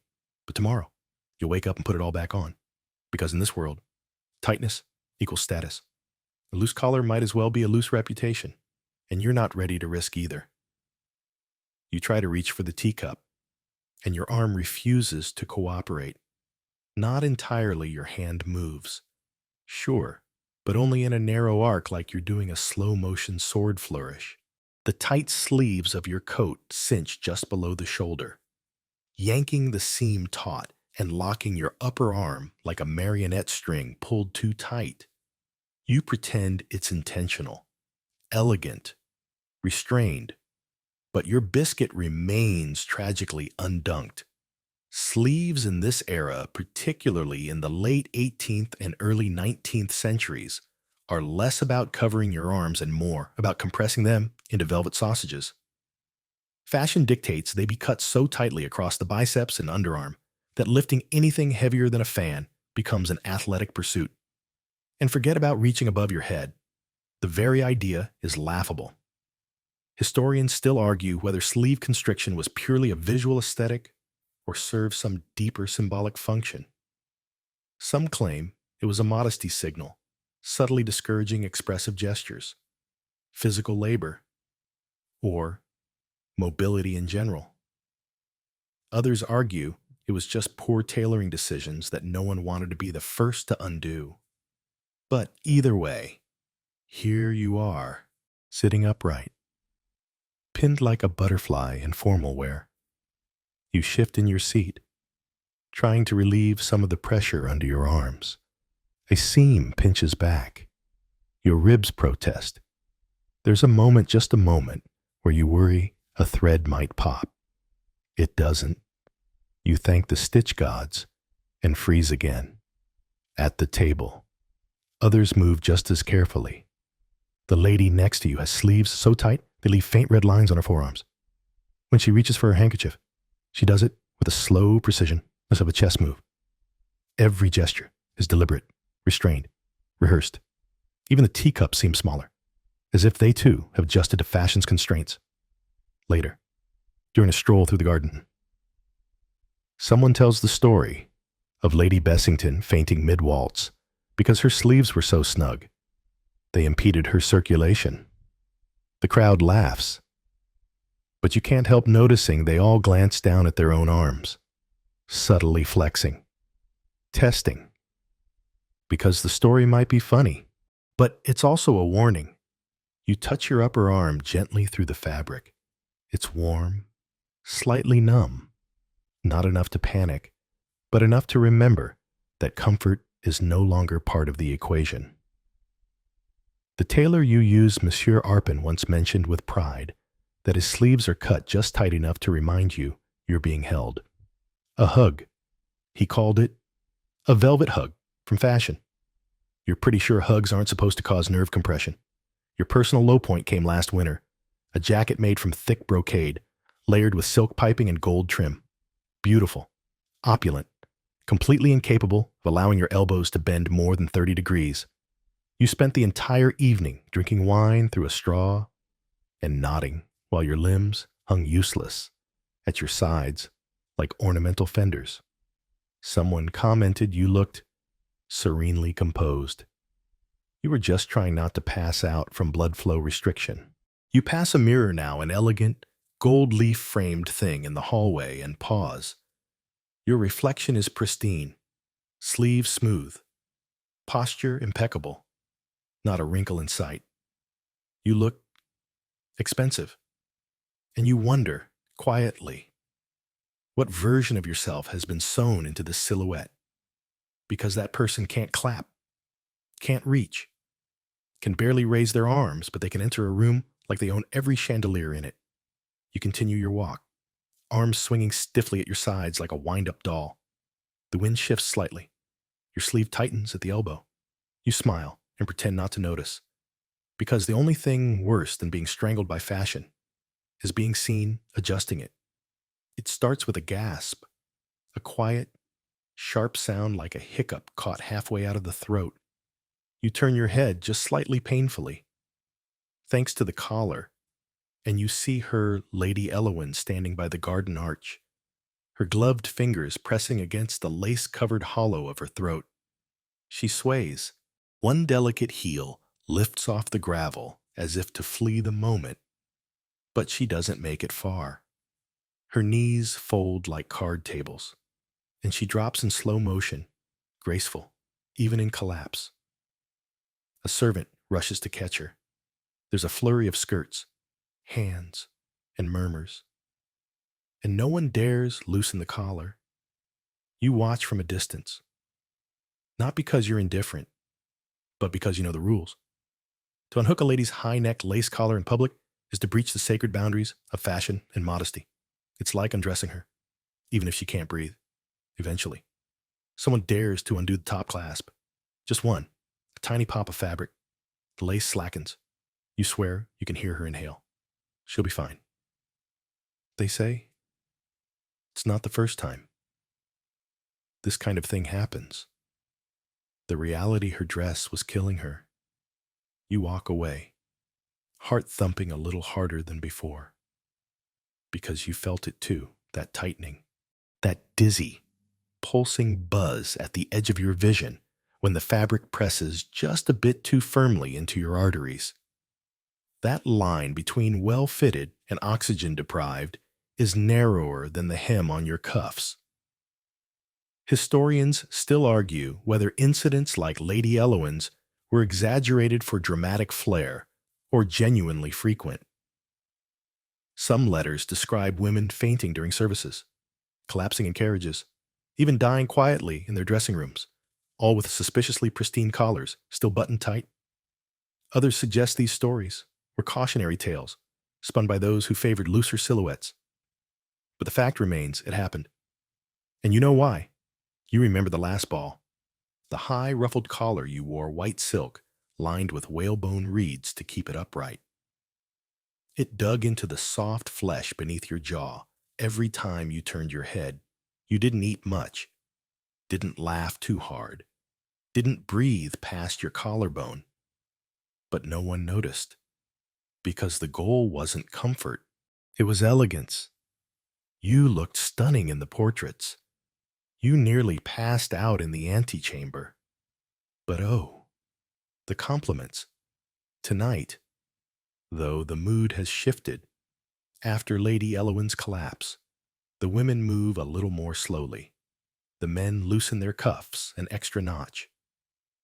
A quiet awareness settles into the evening air, like everyone's secretly wondering, will it be me next?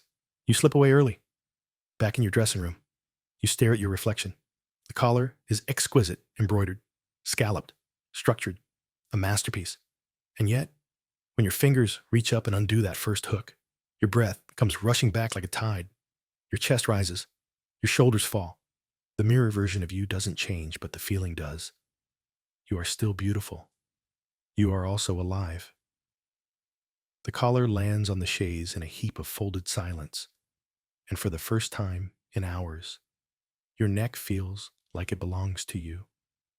They call it the garrote waistcoat. You laugh the first time you hear it. Surely it's a joke. A waistcoat so tight it strangles. Sounds like something your tailor would mutter if you complained about fit again. But then, someone tells you about Lord Wyndham.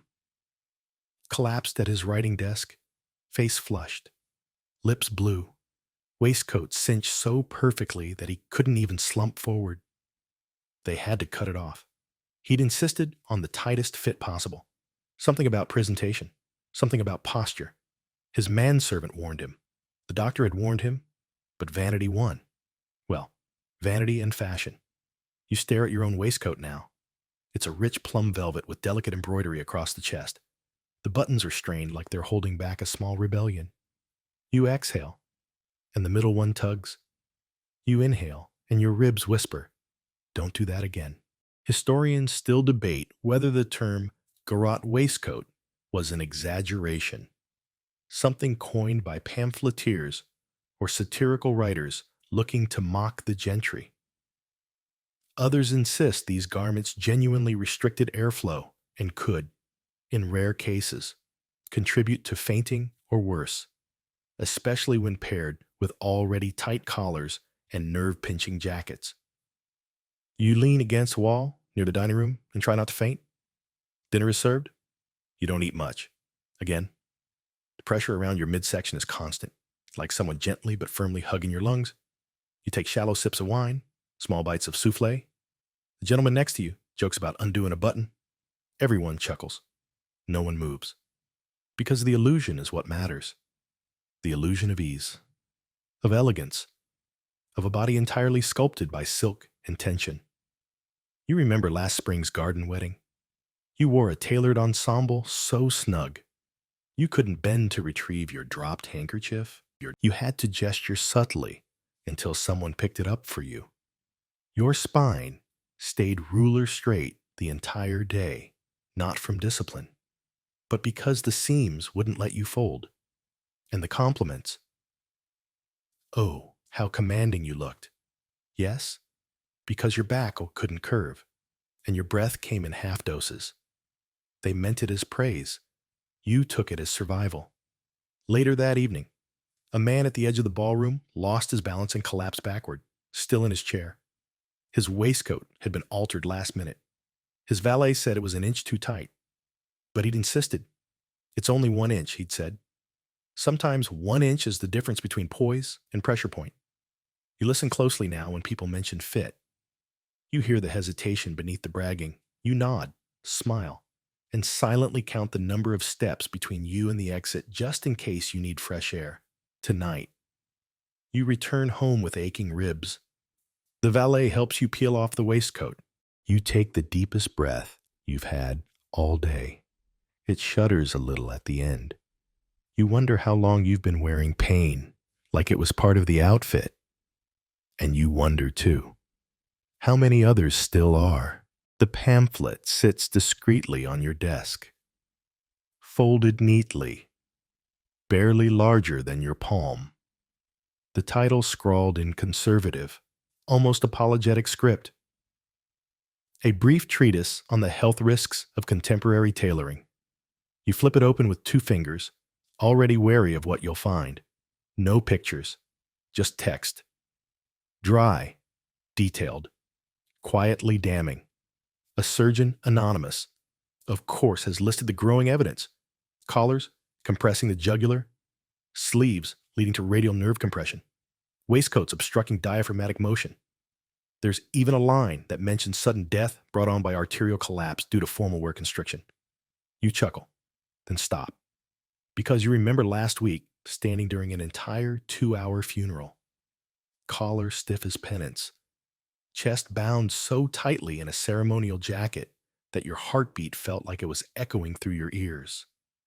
You nearly saw stars by the end, and you weren't even grieving the deceased. You were grieving your oxygen. Historians still argue whether such medical concerns were taken seriously in their time. Some say the warnings were widely ignored, brushed off as prudish or alarmist. Others believe certain doctors subtly shaped fashion by designing looser options under the guise of modern tailoring. But either way, most people, especially the elite, chose their silhouette over their safety. You refold the pamphlet and slide it into a drawer. You won't throw it away. You're not that dismissive. But you're also not about to cancel your next fitting. Later, at a soiree, you overhear a conversation between 2 young men near the refreshment table. "I saw a physician," one says, adjusting his cravat, "who told me my collar's pressing directly on my carotid artery." The other nods, impressed. "Ah, so it's working." They laugh. You laugh too, but quietly, because somewhere beneath the laughter is a common understanding. We're all pretending this is fine. You can see it in the subtle fidgets. The way someone slowly loosens their sleeve buttons when they think no one's watching. The woman who sips her champagne while leaning slightly sideways, not for style, but because her bodice won't let her sit straight after dessert. You catch your reflection in the mirrored wall, impeccable, dashing, and ever so slightly gray at the temples. Or maybe that's just the lighting, or the lightheadedness. Either way, you look good. That's what counts, right? Someone approaches Lady Rivenhall, clad in an ivory gown with a neckline so high and tight, it may as well have been designed by a boa constrictor. You look well, she says, blinking slowly. Her voice is airy, too airy. You nod, and you look radiant, though slightly underventilated. She smirks. I call it seasonal suffocation. You laugh. Genuinely this time. The music starts. A waltz. People pair off. You hesitate. Dancing in your current attire would be like performing acrobatics in a corset. But you step forward anyway. Smile. Offer your arm. Because appearance, as always, takes the lead. Halfway through the first turn, your sleeve digs into the crook of your elbow. The collar presses tighter with every spin. Your breath comes faster, but also shallower. It's like being slowly hugged by a very stylish snake. Still, you don't stop. The music carries you forward, as does pride, because while the surgeons may warn, the fashion speaks louder. You sit alone in the reading room, the fire hissing gently, pages fluttering between your gloved fingers. Your collar is looser tonight just slightly. A single button left open at the throat, hidden by a carefully folded cravat. You feel scandalous and free, not free enough to exhale entirely, but close. A subtle rebellion, stitched in silence. You're not the only one. Of course, the signs are multiplying. At Tuesday's dinner, Miss Langley wore sleeves with a hint of puff at the shoulder, not the strangling tubes of seasons past. And young Everett came in with a jacket that dared to bend at the elbow. You notice these things now. Tiny seams of resistance opening up in the cloth. Historians still argue whether these changes came from bold fashion innovators or simply exhausted bodies reaching their limit. Maybe both. Maybe one led to the other. What they agree on, though, is that by the late 19th century, the grip of fashion loosened. Just a touch. Just enough. It starts like this: small decisions. A slightly relaxed hem. A collar cut with half an inch more mercy. People say nothing, but they notice. You lean back, testing the new jacket you've commissioned. It's made from a softer wool, shaped still but kinder. Your arms move freely, relatively. Your lungs feel less like decorative accessories. The tailor called it a modern cut. You'd nearly kissed him. The change isn't without risk. Last week, at a garden party, a woman in a looser neckline was politely snubbed by a marchioness. Too relaxed. The old woman hissed behind a napkin, as if she's off to milk goats. But that woman smiled, and ate, and danced, and later removed her gloves entirely. You'd never seen her so radiant. You think of your own turning point, not dramatic, but memorable. A spring walk, alone, collar open, coat unbuttoned. The breeze actually touched your skin. You felt like a person, not a mannequin. You told no one. But something shifted after that. Now, you look at fashion not as a command, but a conversation, one you can push back against, whisper to, negotiate with. Tonight, your valet pauses when dressing you. His fingers hover over the top button. You meet his eyes in the mirror. Leave it, you say softly. He nods. And for the first time in years, you descend the staircase feeling dressed and alive. The museum is quiet this morning. You stroll past the glass cases slowly, hands behind your back, collar comfortably folded open. A school group passes by.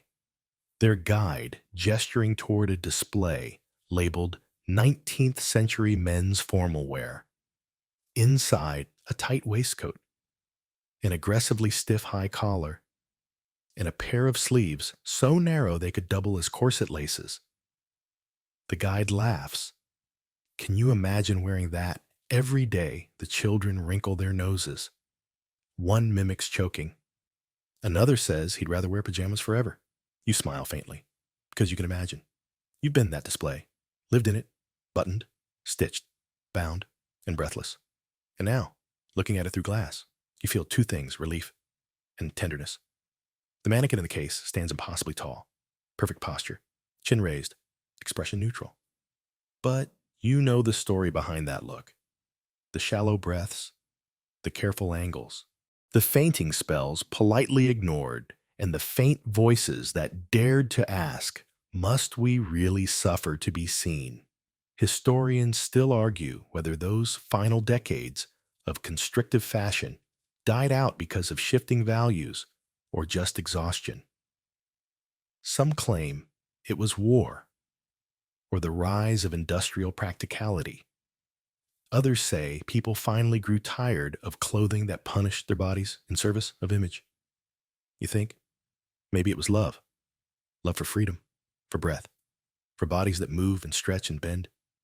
And the case beside the menswear is a morning dress, black, heavy, high-necked, with sleeves that taper into wrist cuffs tighter than most wristwatches today. The plaque mentions how some women wore such gowns for years, for entire chapters of their lives.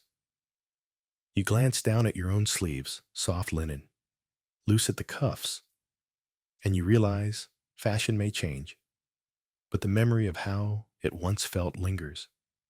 A tight seam in history, a ghost in your wardrobe. You sit on the bench near the end of the exhibit. Breathe. No tug, no pinch, no pressure, just silence. And the soft, forgiving whisper of fabric that finally learned how to let go. Word count 1015. Wind down 300 words. So now, as the lights dim a little deeper around you, and the night presses softly at your windows, think of the generations who wore their beauty like armor stitched in tight, buttoned to the neck, sleeves like corsets for the arms. Think of the quiet gasps behind closed doors, the fingertips fumbling at hooks and stays, the long sighs released when no one was looking. And think, too, of the rebels who loosened a cuff, undid a single button, chose to breathe. Fashion may not strangle us so literally anymore, but we still carry that impulse to constrain, to impress, to endure discomfort for the sake of being seen a certain way. Maybe tonight is your collar's first pardon, maybe tomorrow. You walk into the world wearing something that lets you move, lets you rest, lets you feel like yourself uncompressed, unhidden, unstiffened. You are not a mannequin. You are not a portrait. You are a soft, warm thing made for motion and breath. And no matter what fabric wraps around you, remember, it should serve you, not silence you. So loosen the top button, let your shoulders drop, let the night air find your neck, and drift. Quietly now, into rest, no starch, no pins, no pressure, just the hum of the fan, the soft rustle of sheets, and the feeling of being completely, beautifully unbound. Hey guys, tonight we walk into fog, but not the kind that hangs in the air. This fog is stitched, folded, tied under your chin with solemn precision. We're stepping into a Victorian mourning veil, one so thick and black and delicately cruel that you probably won't survive this street crossing. So, before you get comfortable, take a moment to like the video and subscribe, but only if you genuinely enjoy what I do here. And tell me in the comments where you're watching from and what time it is there. I always love seeing that now. Dim the lights, maybe turn on a fan for that soft background hum. And let's ease into tonight's journey together. You wake up to bells. Not loud, not joyous. Just that muffled chime from the church at the edge of the square. wrapped in morning fog and something heavier expectation. You don't remember how long it's been. 3 days. A week, the days blur now. Like faces, like words, like everything that used to feel solid. Your mourning veil hangs on the wooden stand beside your bed. It's black. Of course it's black, crepe, soft and scratchy all at once, with a netted front that shrouds your features completely. It smells faintly of camphor and starch. You slip it over your head like armor, but not the protective kind. This veil doesn't guard you from the world, it separates you from it. You descend the stairs slowly, you can't see the edges of the steps clearly. The veil filters everything into vague shapes and shadows. You pause once, hand gripping the railing, waiting for your eyes to adjust, but they don't. Outside, the street is brighter than expected. The veil turns sunlight into glare. The world flattens. You can hear the carriage wheels, the hooves, the newspaper boy calling something you can't make out. But you can't really see any of it. The veil is both filter and fog. It's less like fabric, more like a curtain drawn between you and the living. You walk anyway, because that's what you're expected to do. Victorian mourning wasn't just a feeling. It was a schedule, a costume, a public act of private pain. And for a widow, especially one of suitable status, the veil was non-negotiable. The rule, full mourning, 1 year and 1 day, head to toe in black, no adornments, no smiles, no visibility. Apparently, historians still argue whether the practice was rooted more in religious ritual or social control. Was it about showing grief for the dead or disciplining the emotions of the living? Either way, you now live behind a screen. The funny thing is, no one really warns you about how it feels. You think the veil will be soft, gentle, maybe even comforting. But it's heavy and hot, and the way it rests against your mouth makes it feel like you're breathing in the scent of absence itself. Crossing the street becomes a challenge. You misjudge the distance to the curb, nearly stumble. A man's voice calls out, "Careful, miss." And you wonder how many women pass each other on these streets, nearly blind, each one wearing a different version of sorrow sold to them by people who've never lost anything. It's grief, commercialized, but it's also grief, shared. And somehow that helps. You don't see the carriage until it's nearly too late. One step off the curb, a blur of black horses and brass trim flashes through your gauzed vision, and you freeze, caught mid-air, like a paper figure suspended in wind. The driver shouts. The reins snap. Someone tugs you back sharply by the arm. The horses pass with a rumble and a rush, your skirts flaring from the wake of their speed. You're fine, but your heart is galloping. You straighten your veil with trembling fingers. The man who pulled you back, a stranger, tips his hat, eyes wide, then disappears into the crowd without a word. Maybe he's embarrassed. Maybe he assumes you're embarrassed. Either way, the moment vanishes as quickly as it arrived. You step back onto the pavement and take smaller, slower steps toward your destination. It's not the first time. It won't be the last. You've heard the stories: a young widow steps into a fountain, unable to see the drop. Another mistakes a staircase for a hallway and ends up with a broken ankle. And then there's the woman who walked directly into a lamppost, face first, while her veil soaked up the city's coal smoke like morning confetti. Historians still debate how much of this was avoidable and how much was baked into the culture. Were women truly this restricted by fashion, or were the rules so tight that discomfort and danger were simply seen as part of the mourning virtue? You suspect the answer isn't binary, because behind every near miss, every bruise and twisted ankle, there's the underlying truth: you were never meant to move quickly through grief. Your veil slows you down, blurs your edges, turns every step into choreography. You must tilt your chin this way to see cobblestones, turn your head fully to recognize anyone. And if you smile, good luck. No one sees it. You walk like a relic, like a cautionary tale, like a walking silhouette in someone else's tragedy. You arrive at the cemetery late, thanks to the carriage incident, but no one says a word. You're veiled, you're mourning. Your very presence is explanation enough. A group has gathered by a new grave. You join them, the veil giving you just enough distance to feel safely invisible. Names are spoken, a prayer mumbled, a handkerchief passed. You hear the weeping, See shoulders rise and fall, but the faces, all of them, are featureless shapes behind your gauze. And suddenly, you feel alone. Not privately, publicly alone, like your grief has become a performance no one claps for, just watches from across the footlights. You wonder if the veil came off. Would they see your sorrow more clearly, or would they turn away? Because there's a paradox at play. The veil hides your face, but it also announces your status. It's camouflage and spotlight at once. People avert their gaze out of respect, but also out of discomfort, as if grief is something contagious, as if mourning is a language only the brave dare speak out loud. You take a step back from the group, let the others linger near the grave. You don't know the deceased well, only enough to be present, not personal, but you understand the space, the weight of it, the choreography of black dresses rustling in the breeze, veils fluttering like soot. You turn toward the gates. Walk carefully this time. Listen for hooves, for footsteps, for your own breathing behind the gauze. You make it home without incident, but once you're inside safe, sound, unseen, you close the door and lean against it.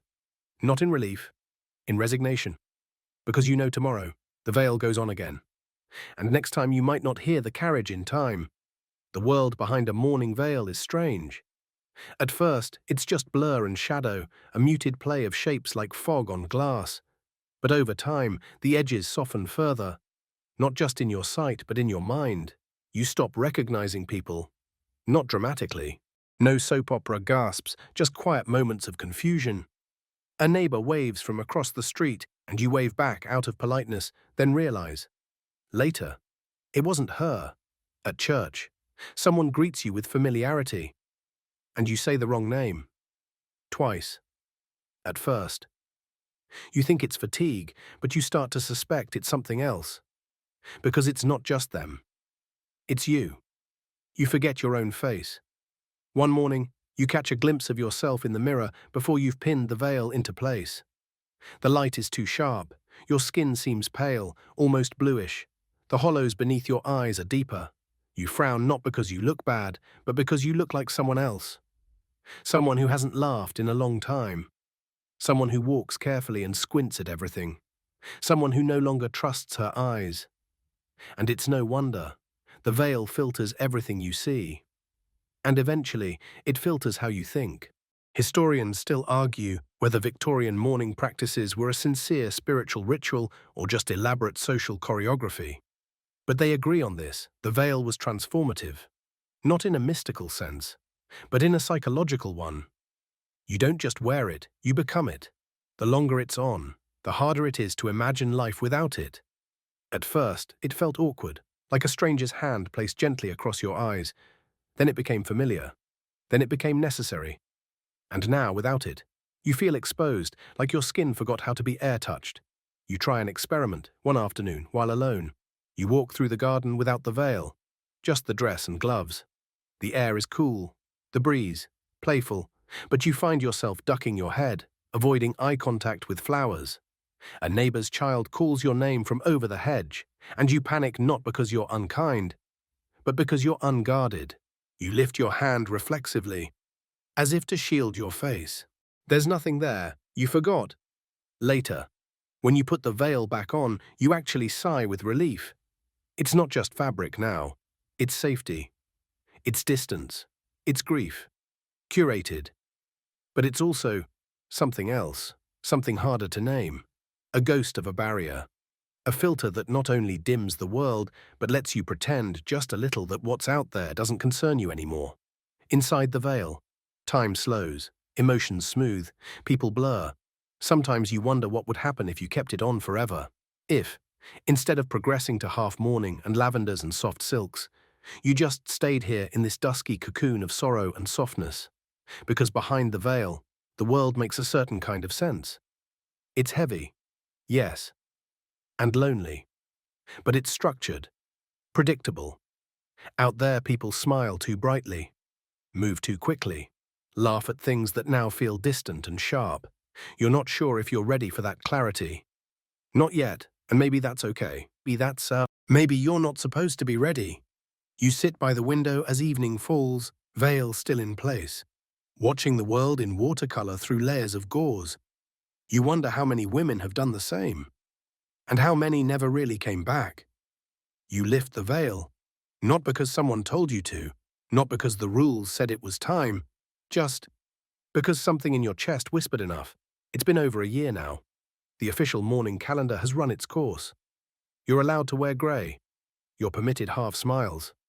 You can even, so the etiquette books say, attend a small concert, provided it includes no dancing and absolutely no joy. You don't rush into it. You fold the veil gently, place it in the drawer lined with lavender sachet and unworn gloves. You feel strange not pinning it to your bonnet that morning. Lighter, but not in the freeing sense, more like a boat untethered from shore. Outside, the world is as bright and unkind as ever. You walk to the market, feeling eyes on your bare face. Not that people are staring, but after a year of being shrouded, everything feels like a spotlight. You nod at a vendor. He nods back. You think you recognize him. He used to comment on your fine jet brooch in that polite, half-flirtatious way, but today, he simply hands you apples and counts your change in silence. You wonder if he doesn't remember you, or worse if he does, but preferred you hidden. Historians still argue whether the transition out of mourning was harder than grief itself. One side says the ritual gave women power control over pain, control over how they were seen. The other side says it was just another way to delay healing, to turn sorrow into fashion, to stall the inevitable return to visibility. You lean toward the second group, because now that your face is bare, the questions return. What next? Who are you now? How long are you expected to remember, and when are you expected to forget? You catch your reflection in the glass of a shop window. Your face is clearer than it's been in months, but it still feels like a stranger's. The shape is right, the eyes are yours, but something is displaced. Maybe it's the light, or maybe it's the way absence leaves a mark deeper than creases or shadows, a grief-shaped outline you carry beneath your skin. Back at home, you pass the mirror in the hall without glancing. That's new. You used to look, if only to make sure the veil sat straight. Without it, you feel oddly unanchored, like there's nothing framing your expression, nothing softening your edges. That evening, a friend stops by. She brings lemon biscuits and stories from the week. You make tea, sit across from each other like real women. Not statues. She talks. And you listen. You smile once, maybe twice. But when she stands to leave, she touches your sleeve gently. "You're doing well," she says. You nod automatically. But later, when the house is quiet again, you sit in the parlor and stare at the empty space where your veil used to hang. You're doing well. That's what they say.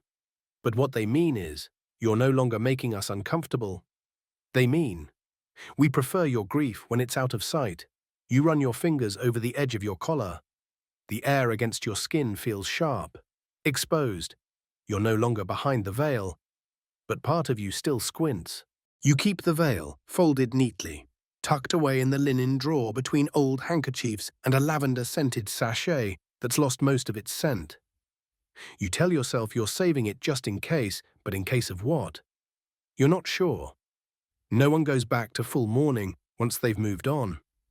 That's the whole point. It's a passage, a ritual, a season. And yet, on certain mornings, you open the drawer, touch the fabric gently, and close it again without taking anything out.